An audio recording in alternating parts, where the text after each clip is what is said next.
Canadá মেসির গোল কানাডা না, দিয়েছে ব্রাজিলকে। 2-0 গোলে কানাডাকে উড়িয়ে দিয়ে ফাইনালে উঠে একই বলল লিওনেল মেসি। দর্শক, গোল করলেন, দলকে জেতালেন, ফাইনালে তুললেন, আরো এক শিরোপার ধারপ্রান্তে আর্জেন্টিনাকে নিয়ে গেলেন। এটাই মেসি। কোপা আমেরিকার সেমিফাইনাল ম্যাচে কানাডার বিপক্ষে আজ বাংলাদেশ সময় সকালে খেলতে নেমেছিল আর্জেন্টিনা। আর এই ম্যাচে কানাডা পাত্তাই পেল না। আর্জেন্টিনা দুর্দান্তভাবে 2-0 গোলে জয় তুলে নিল, যেখানে ম্যাচের 22তম মিনিটে দুর্দান্তভাবে গোল করে জুলিয়ান আলভারেজ আর্জেন্টিনাকে 1-0 গোলে এগিয়ে নেয়। প্রথমার্ধে গোল পরিশোধে মরিয়ে থাকা কানাডা গোল পরিশোধ করতে পারেনি। তন্মধ্যে কিছু গোল আরো মিস করে ফেলে লিওনেল মেসিরা, যেখানে বেশ কয়েকটি শটও নিয়েছেন লিওনেল মেসি, তবে গোলের দেখা পাননি। প্রথমার্ধে 1-0 এগিয়ে থেকে বিরতিতে যায় লিওনেল মেসিরা। বিরতি থেকে ফিরে ম্যাচের 51তম মিনিটে লিওনেল মেসির জাদুকরি গোলে আর্জেন্টিনা এগিয়ে গেল 2-0 গোলে।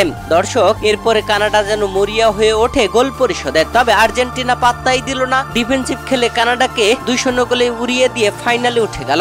আর ফাইনালে ওঠার পরে ম্যাচ শেষে উপস্থাপকের করা প্রশ্নের জবাবে লিওনেল মেসি বলেন, আমাদের ছেলেরা ভালো খেলেছে, এটা একটি ভালো জয়। আমরা প্রথমার্ধে একটি স্কোর পাই আর দ্বিতীয়ার্ধে আরো একটি স্কোর পাই। 2-0 গোলে কানাডার বিপক্ষে জয়ে আমরা আত্মবিশ্বাসী। আমরা আবারও চ্যাম্পিয়ন হতে চাই।